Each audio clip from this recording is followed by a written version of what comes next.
ଆଜିର ଏହି ନୂଆ ଏକ୍ସପ୍ଲେନର ବା ବିଶ୍ଳେଷଣ କାର୍ଯ୍ୟକ୍ରମକୁ ଆପଣମାନଙ୍କୁ ସ୍ୱାଗତ। ଆଜି ଆମେ ଏକ ବହୁ ପ୍ରତୀକ୍ଷିତ ଏବଂ ଚର୍ଚ୍ଚିତ ବିଷୟ ଉପରେ ଆଲୋଚନା କରିବାକୁ ଯାଉଛୁ। ତାହା ହେଉଛି ରମାଦେବୀ ମହିଳା ବିଶ୍ୱବିଦ୍ୟାଳୟ ବା RDWର 2026 ମସିହା ଅଧ୍ୟାପକ ନିଯୁକ୍ତି ପ୍ରକ୍ରିୟା। ଯଦି ଆପଣ ଉଚ୍ଚଶିକ୍ଷା କ୍ଷେତ୍ରରେ କ୍ୟାରିୟର ଗଢ଼ିବାକୁ ଚାହାନ୍ତି, ତେବେ ସିଧାସଳଖ ପ୍ରସଙ୍ଗକୁ ଆସିବା। ଆସନ୍ତୁ ଦେଖିବା ଏଥିରେ କ'ଣ ସବୁ ଖାସ୍ ରହିଛି। ସର୍ବପ୍ରଥମେ ଆସନ୍ତୁ ଏହି ଘୋଷଣାର ବ୍ୟାପକତା ଉପରେ ଟିକେ ନଜର ପକାଇବା। ମୋଟ 80ଟି, ହଁ ଠିକ୍ ଶୁଣିଲେ, ପୁରା 80ଟି ଅଧ୍ୟାପକ ପଦବୀ ପାଇଁ ବିଜ୍ଞପ୍ତି ବାହାରିଛି। ଉଚ୍ଚଶିକ୍ଷା କ୍ଷେତ୍ରରେ ଏକା ସାଙ୍ଗରେ ଏତେ ବଡ଼ ସଂଖ୍ୟାରେ ନିଯୁକ୍ତି ଆସିବା ସତରେ ଏକ ବହୁତ ବଡ଼ ଖବର। ଏହା କେବଳ ଏକ ସାଧାରଣ ସଂଖ୍ୟା ନୁହେଁ, ବରଂ ଶିକ୍ଷାଦାନ କ୍ଷେତ୍ରରେ ଏକ ନୂଆ ଶକ୍ତି ଆଣିବାର ଏକ ଜବରଦସ୍ତ ସୁଯୋଗ।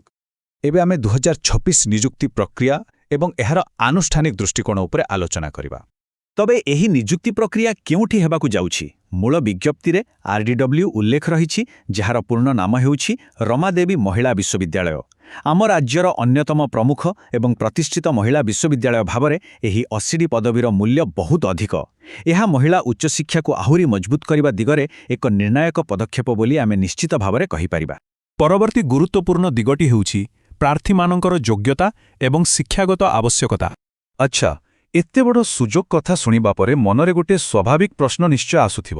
ଆମେ ଯୋଗ୍ୟତ ଏହି ପଦବୀଗୁଡ଼ିକ ପାଇଁ ଆବେଦନ କରିବାକୁ ହେଲେ ପ୍ରକୃତରେ କେଉଁ ସବୁ ଶିକ୍ଷାଗତ ଯୋଗ୍ୟତା ଦରକାର? ଚାଲନ୍ତୁ ସେହି ବାଧାବିଘ୍ନଗୁଡ଼ିକୁ ମଧ୍ୟ ଟିକେ ସ୍ପଷ୍ଟ କରିଦେବା। ସବୁଠାରୁ ଭଲ କଥା ହେଉଛି ଏହି ନିଯୁକ୍ତି ପ୍ରକ୍ରିୟାରେ ଥିବା ନମନୀୟତା। ଏହା କୌଣସି ଗୋଟେ ନିର୍ଦ୍ଦିଷ୍ଟ ଡିଗ୍ରୀ ଭିତରେ ବାନ୍ଧି ହୋଇ ରହେ ନାହିଁ। ଯଦି ଆପଣଙ୍କ ପାଖରେ ଯେକୌଣସି ବିଷୟରେ ସ୍ନାତକୋତ୍ତର ବା ମାଷ୍ଟର୍ସ ଡିଗ୍ରୀ ଅଛି କିମ୍ବା MPhil ନଚେତ୍ PhD ରହିଛି, ତେବେ ଆପଣ ସମ୍ପୂର୍ଣ୍ଣ ଭାବେ ଯୋଗ୍ୟ।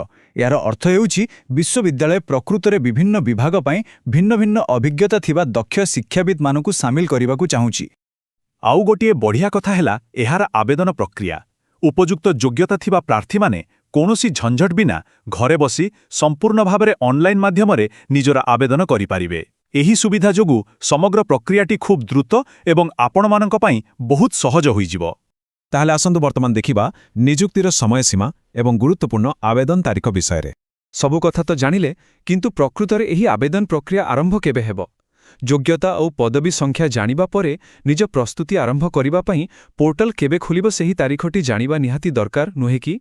ତେବେ ଘୋଷଣାନାମାରେ ସ୍ପଷ୍ଟ ଭାବେ କୁହାଯାଇଛି ଯେ ଅନଲାଇନ୍ ଆବେଦନ ବ୍ୟବସ୍ଥା ମଇ 7, 2026 ତାରିଖରୁ ଖୋଲିବ।